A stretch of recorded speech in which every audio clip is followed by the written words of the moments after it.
everybody, Stephen Clyde here. If you've been involved in libertarianism for long enough, you know how much damage the drug war has cost us, and the result's been trillions of tax dollars wasted since the drug war started under Nixon. But even worse is the addiction treatment industry. We're talking about at least $35 billion a year that's spent on addiction treatment. And we all know somebody who has entered into this type of system. They get arrested, they get offered jail or treatment. And upon going into treatment, they rarely come out of that with a different mindset. Most addicts relapse.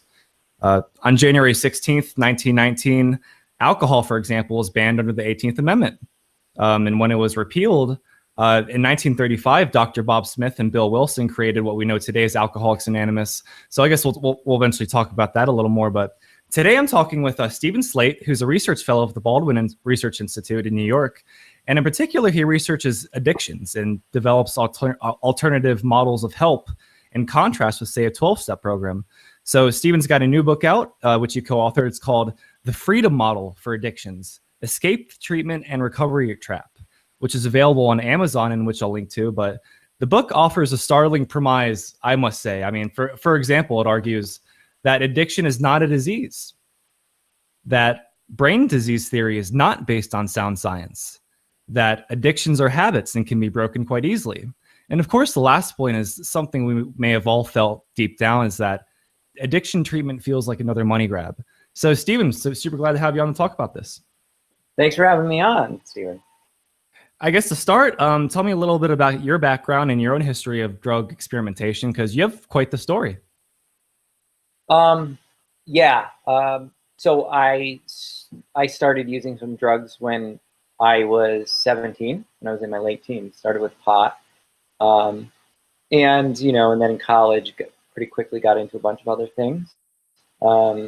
Used almost all the drugs that there were to use, except that I think at this point, GHB is the one that I hear a lot about lately, and I never did that one. But I ended up getting into trouble with drug use.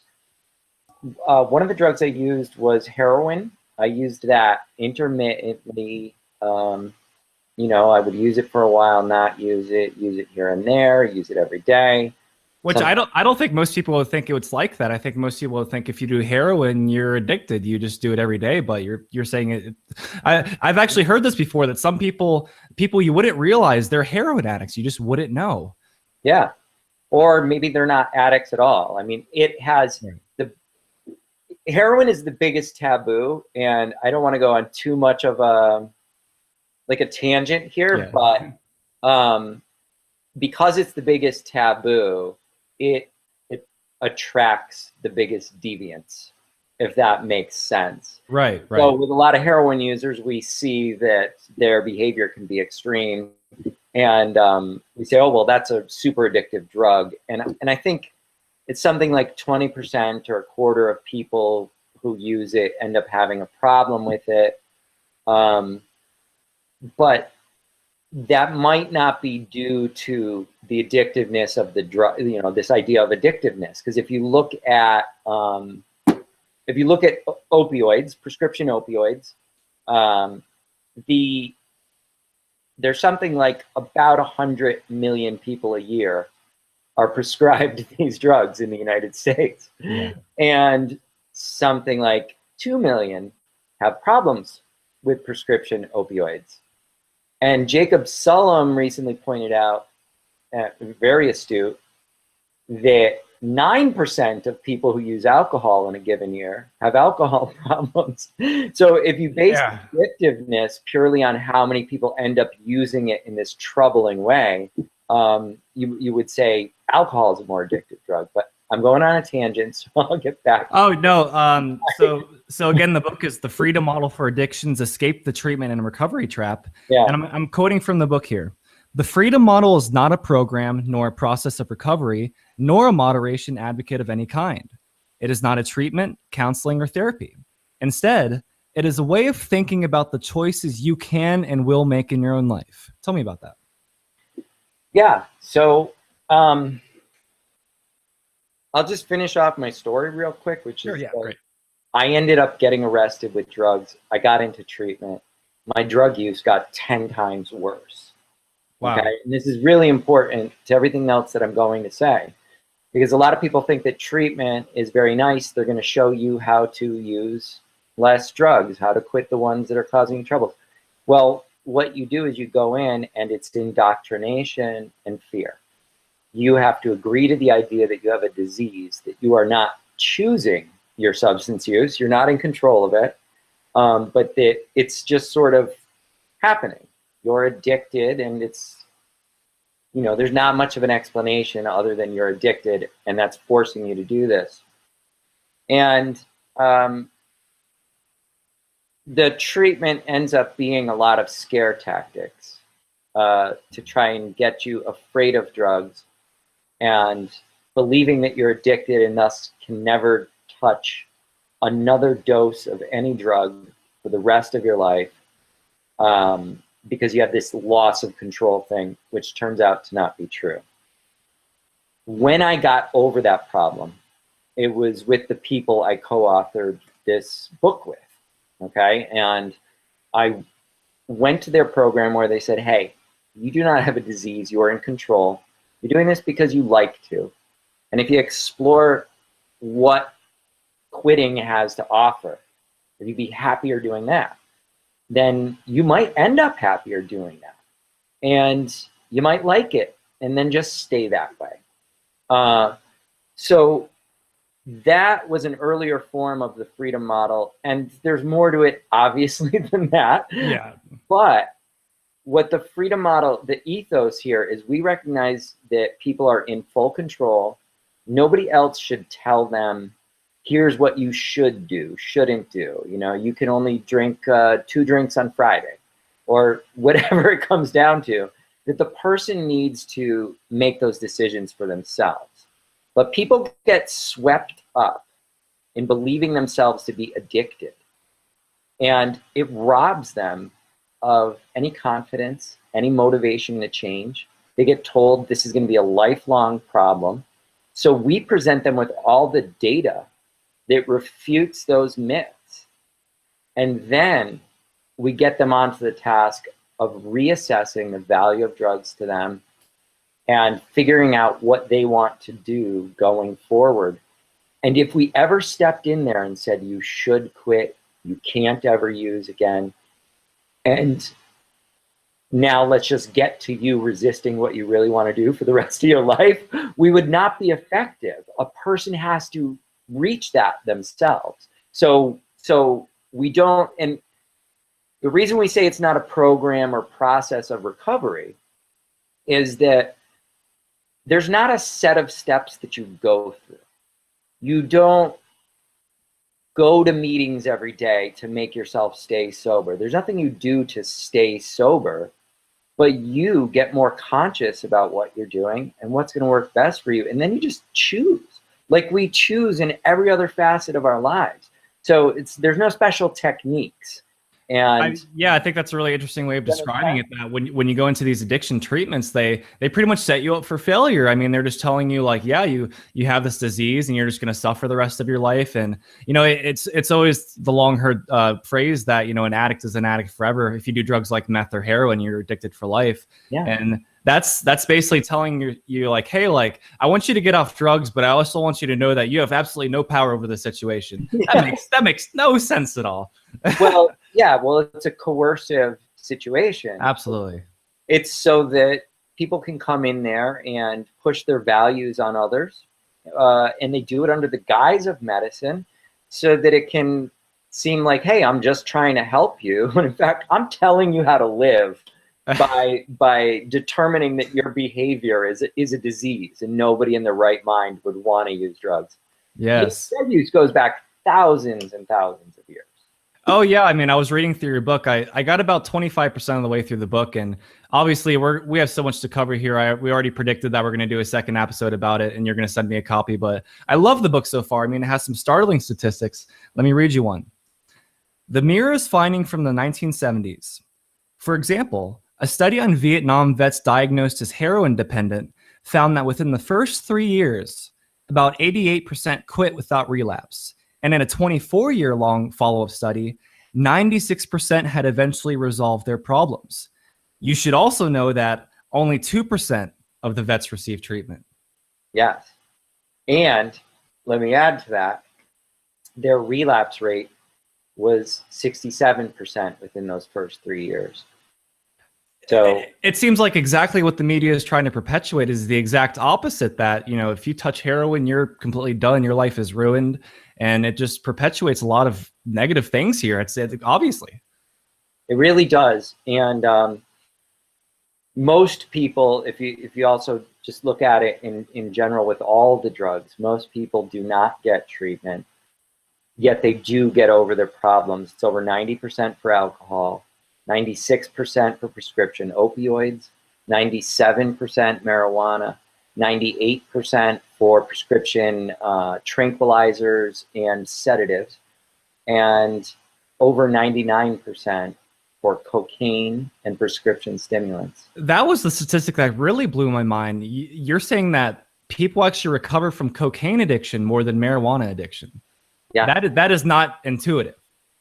No, no, it's not. But I don't know. There's reasons for these different recovery rates, and I don't even like the word recovery. I'll get to that. But right. I think, you know, I used a lot of cocaine, and it gets boring. It gets you high for a few minutes. Well, we were talking last night, and I was talking about, you know, I used to have substance abuse problems like mostly everybody else. It seems like mostly everybody has had this problem before.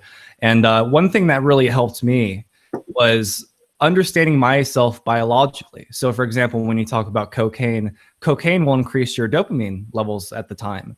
So when you understand what dopamine is, you're like, okay, dopamine creates structures in your mind that basically reinforce action. So when you're addicted to cocaine, you're really just addicted to that thing, you know, that gives you a dopamine release. And people have this with food addictions. That's a dopamine release. Some people run on the treadmill for 3 hours straight. That gets a dopamine release. I mean, yeah. So when you understand yourself biologically, it's easier to be in control in that sense, because you can think about what you need versus, oh man, I'm a cocaine addict. I mean, that's just two totally different situations.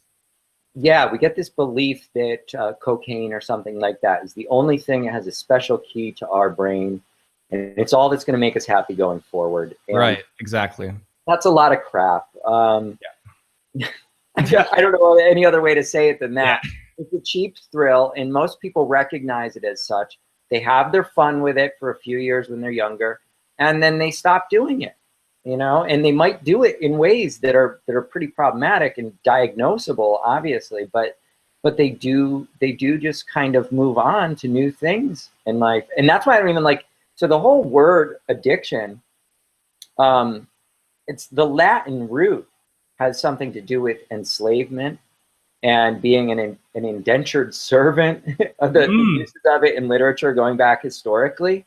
And so it means enslavement. Yet when most people quit this without help, how can you say that they're enslaved? You know, right. They're doing it voluntarily the whole time. Reading your book has been total mind blown. But I wanted to get to this one part because you were recently on the Tom Wood Show, and I'm going to link to that episode. But you brought up a Rothbard article.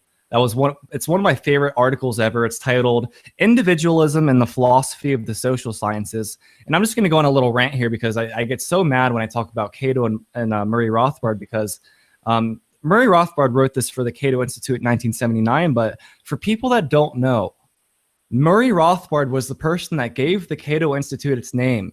The Cato Institute is based off 144 essays, and they're called Cato's Letters. And they were published by John Trenchard and Thomas Gordon from 1720 to 1723. These essays heavily influenced the colonists at the time to be wary of tyrannical rule, and obviously this led up to the American Revolution and all that. So, but the point is that when dealing with the Cato Institute today, it's almost as if Murray Rothbard does not even exist. I mean, literally, you can go ask any of them, and like they will barely bring up Murray Rothbard. But more important. This essay in general, which is again titled "Individualism and the Philosophy of the Social Sciences," which you all need to read, and I'll link to it as well. But he argues essentially that humans are not variables in some math equation. There is no square root of a human. That's nonsensical. So, and Hayek actually has a foreword to the article, which it's borderline critical of Murray. But how did you come across this article, and what was your take on it? I came across it because I was writing things about determinism and addiction, and somebody who and I went pretty in depth for our book and in the last book that we used in-house on some of that kind of stuff, but it gets a little too philosophical. And a reader who contacted me had referenced that on his site, and I was like, oh, what's this by Murray Rothbard? I got to look that up. And I wish that I had read it before I wrote the sort of similar material that was in our book, because he gets at the whole problem with the social sciences treating people as if they're inanimate objects. Exactly. That's what I love in there. And the thing, you brought up the thing about variables. I can't remember the line exactly, but he said somewhere, he's like, well, look, if you're going to talk about variables with something, there has to be a constant. And with people who have free will, there are no constants. Right. Absolutely. You can never say. And so that's part of the thing about us having no method. Like, I can't tell you do A, B, and C, and that'll make you sober. It's going to be a decision whether you use drugs or not at the end of the day. I can say, if you figure out that you'd be happier not using them less, switching to a less dangerous substance, if you figure out that you'll enjoy yourself more some other way, then you'll change. So I just try to clue people into that. And everybody's looking for the causes of addiction right now. And Johann Hari, who is nice and has gotten some really great information out there, he got a lot of press a few years ago saying, oh, here's the surprising causes of addiction. And it is that people are poor and they don't have good social relationships and this and that. And it's like, okay, well, that makes sense when you look at some people. But then we all love to talk about the expensive Malibu rehabs. Exactly. That was one thing I was going to ask about. What's up with that? Yeah, right. I mean, they're filled with people like me from a middle-class background. They have families that would do anything for them. They have every opportunity in the world. And then Johann's theory doesn't make as much sense over there. But no theory of causes of human behavior is going to make sense. So what we say is like, look, get it out of your head, this idea that there are causes. Like, if I get depressed, that's going to cause me to go drink. 80% of people with depression don't have drinking or drug problems. So you're really in the minority there. There's something that correlates. Only will you drink in response to depression if you see alcohol as a good response to depression. Like, if you think it'll really help you through it. I think most people eventually find that it doesn't, but there's a real danger in saying depression is a cause. Okay, so we say, like, look, you have reasons. You might change those reasons. You might rethink your reasons. You might rethink what purposes drugs and alcohol actually serve. And we provide a lot of information in the book to help people to figure that stuff out. Like, what are the real effects of drugs? Yeah, I'd like to bring up one point here from the book that I thought was super interesting. You give an analogy to NASCAR, and that NASCAR added these restrictor plates so the cars couldn't go too fast. And the parallel to pharmacological therapies is this. The restrictor plates did not stop race car drivers from wanting to go faster. They simply made race car drivers who once enjoyed going extremely fast, frustrated race car drivers who are now forced to go slower. I love that analogy. Yeah, I'm glad you like that. That's my co-author, Mark Sheeran, who started Baldwin Research Institute like almost 30 years ago. He wrote that. And, it's really true about those medications. If you take naltrexone, or now they have the injectable version of naltrexone, which is called Vivitrol, it makes it so that nothing can get into those receptors and you can't get a high. Blocks you from getting a high. But you can find message boards where people are on these drugs and they're complaining, I want to get so high so bad and I can't. And it's like almost like a form of torture that they can't. Then on the other hand, it might make some people crave less, but not by its pharmacological action, but by the fact that, you know, if I have a drink or take an opiate, I'm not going to feel anything. So then it's sort of like, well, okay, well, then why should I do it? I have to wait till these pills wear off or the injection wears off. But that is, it's a weird kind of set of handcuffs you're putting on people. And people don't stick to the pills because the desire is still there and it's based on your reasons. And that's why they're coming up with these injectable versions so that you can coerce somebody into taking the injection, and then they won't be able to get high for about a month, you know? I tell you something I'm really interested in, because obviously you've co-authored this book and you've talked to other health professionals, I assume. What has your feedback been? Have you changed people's minds? Have you gotten really negative feedback like, oh man, you're just a joke. These people need to go into these expensive addiction treatments. I'm curious. Yeah, I get a ton of hate mail. I always have. Really? Yeah, a lot of hate mail. And I was just reading some to my friend here before I signed on with you. The people who work at treatment centers are committed to that view, and they think that we are dangerous. On the other hand, though, I've had a lot of doctors recommend us over the years, and they think we really know what we're talking about. When I talk to some people that are peripheral to addiction treatment, other like therapists that would send people to AA and to addiction treatments have told me, you know, I was sending people there for years and they were coming out worse. You know, so there's a lot of people that know that something's up and something's wrong with that idea. So we get, you know, the reaction is all over the map. I've been getting a ton of great mail lately, though, about the book and people saying that it works and they love it. So. Oh, I can just imagine if I was in a drugged out situation, that reading that book and reading it from that point of view, that I am in control and that I can make different decisions. That's much more convincing than saying that, yeah, like we were talking before, like you're just going to be an addict the rest of your life. How would anyone think that'd possibly work? But imagine being committed to that faulty position. I mean, I feel like at some point these people are just jokes, you know? It is a joke. You want to know something for that point? Mark, my co-author, did the follow-up surveys for the first 10 years at our retreats. And he would ask people a question about whether they've been sober, and he would ask that of their corroborator as well, which is like a parent or somebody. And then he would ask, you know, if the answer was yes, well, what did you find helpful? And most people said that you told me I had a choice.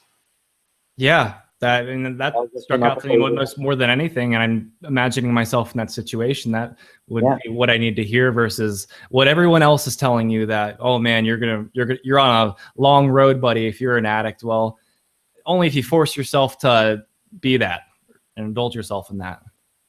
Yeah, so everything since that became apparent, he had started out with a modified version of the 12-step program, but with, you have a choice, you don't have a disease. Right. And as it became apparent, they were like, that was the one thing everybody locked onto. He started to write his own program, and it's taken all these years to really get it to a point where it's completely zeroed in on, well, what does it mean to make a different choice about this? Joe Rogan on his podcast, he had Joey Diaz on one time, and it was really funny. He was talking about addiction treatment in Hollywood. And what he was saying was that you look at Alcoholics Anonymous in Hollywood, and these people have AA stamps on them. Like, it's just a totally different environment. What do you think about AA and all these Alcoholics Anonymous or any of the Anonymous? How do you feel about those? I don't personally find AA to be helpful. It tells people all the stuff that we're railing against in this book. You know, I think though, people find comfort in going to that group. You know, most people drop out of it though. It's got this massive dropout rate where a lot of people will go one time and leave. A lot of people will go for the 90 days. Like they say, you should do at least 90 Right. days. Here in New York, I know among, actor and comedian friends that it's a place where people network, and it is that way in Hollywood as well. And you notice there's a funny case with Charlie Sheen where he was, relapsing for years and years and years. And as long as he kept going back to AA rehabs, Chuck Lorre kept him in his show. Chuck Lorre is a big AA guy and donates to all of these rehabs and everything.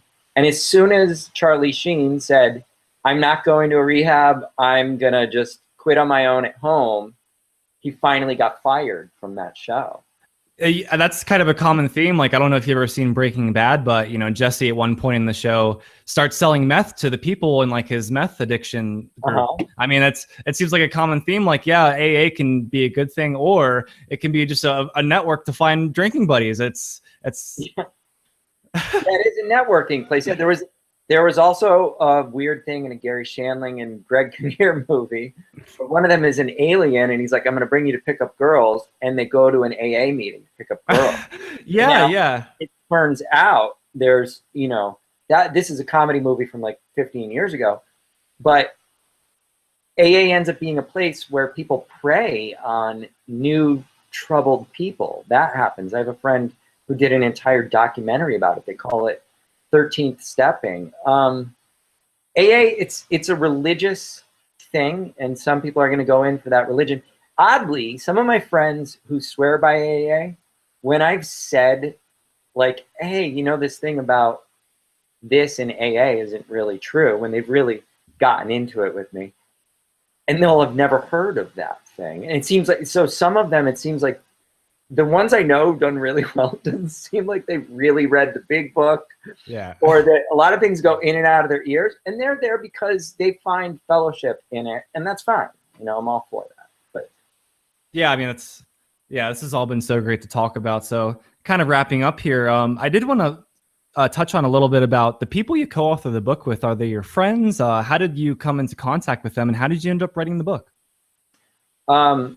So Mark, one of my co-authors, he started Baldwin Research Institute and what were called the St. Jude retreats in the early 90s. I think they actually opened the retreat in 92. They started the research in 89. Sorry to interrupt you. I remember on the Tom Woods show, you mentioned that you were looking for a lot of things when you were in your addiction phase. Yeah. And you said you reached out to St. Jude's, and that was a turning point for you, if I remember that correctly? Yeah, it was this place, which we're now called the Freedom Model Retreats. With this new book, we renamed the place. But that was where I went in 2002, after going to a bunch of methadone programs, inpatient, intensive outpatient. I was in therapy and psychiatry, and did all the things, and was getting worse. And I went to this place because they said addiction is not a disease, treatment doesn't work, you can choose to change. So did you feel an instant change, like when in that environment? I really did. It was so great to have people tell me straightforward, we know you're just doing what you like to do. I know that's insulting to some people, but it's like, I knew this, and then I got into this whole system, and you start to doubt yourself. But I knew it from the first counselor that somebody had like a little bit of an intervention with me, and I agreed to go to a counselor when I was 21. And the guy told me, I told him about my heroin use, that it was intermittent like it was. And it was like, I decided to see if I could quit, and I stopped doing it for 3 months. And, and then I decided to do it again. And then he's like, whoa, you didn't stop doing it for 3 months. And I was like, what? I did. And I'm not trying to tell you I'm sober now. I'm not like trying to like tell you all is well. Yeah. But I did quit for 3 months. He's like, no, you couldn't have done that. He's like, nobody can quit heroin on their own. And I was like, what are you talking? No, I'm doing this because it makes me happy. So yeah. I literally said these things to this guy, ended up in this giant fight. I left, my original thoughts and beliefs about what I was doing was validated by Mark and the other folks at the St. Jude retreats. And that pretty instantly resonated with me, and I took to that. So that's how I know them. A little over a year after I went and I asked them for a job, and I worked there and I taught there at the retreats. Then I left there to do some other goals in life, but gravitated back towards them because of my interest in this. And I got on to helping them rewrite their stuff, and we improved it greatly. So that's really great, Stephen. I mean, I think you're doing a lot of good work. And I guess wrapping up here, where can we reach out to you? Where can we find you? I'm going to link to the book again, which is again titled The Freedom Model for Addictions: Escape the Treatment and Recovery Trap. Yeah, should I show the book cover? Yeah, that'd be great. Yeah, if you can show the book cover. And next time I have you on, I'll have the book sitting behind me displayed. So I'm gonna continue reading the book. I'm really, really fascinated by all of it.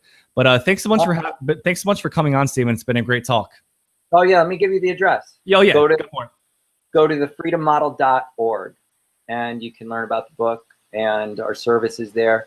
And you can go to thecleanslate.org to read my blogs, learn about a lot of the research. Okay. Awesome. Thanks so much for coming on, Stephen. This is Steve. My name's Stephen as well. So this is Stephen Clyde from the Peace and Liberty podcast. As always, for Peace and Liberty. We'll see you tomorrow. Hey everyone, please like, follow, donate, subscribe, and share. Any donations will be used to reach more people.